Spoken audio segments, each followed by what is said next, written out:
So we did receive an offer on our, it looks like you have it in front of you, on our joint global targets. This is the first time we've received that from the governor, from the administration. So certainly I think that's very helpful. We're on the same page.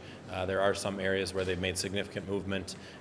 We do feel there's some areas where there's been some setbacks. Specifically, the governor's proposing to put new revenue in the form of increased license tab fees on the table to pay for roads and bridges. We have felt like that has been off the table for some time, so we think that's disappointing, but we feel it's good that we're now talking about global targets on the entire budget, and we know that's important because when you pull one lever, the other levers move, so we need to be negotiating in the context of a balanced budget.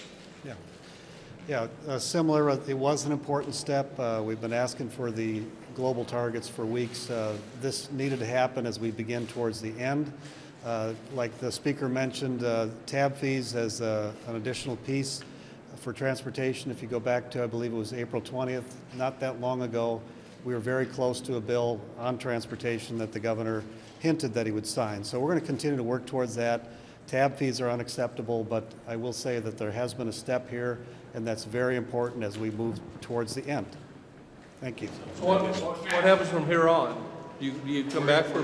We're gonna review this, and then we're gonna come back in a couple of hours. Yep. So, How much higher are the tab fees? How many millions are we talking about? it looks like it's 321 or something. It's on your sheet, somewhere in the neighborhood of lines 12 to 14, something like that. What would that mean for an average car owner?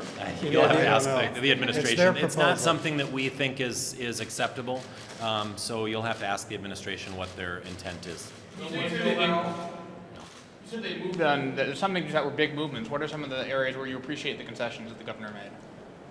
Well, I'll say that the governor's offering more tax relief. I think that's important. It's not where we want to be on that number, but that's a big step. And some of the spending is reduced, and it's on your sheets. You'll have to look at that. But right now, we're going to go up. We got to prepare our counteroffer and keep moving towards the end goal. Thank you. So is Thank this you. more than the micros?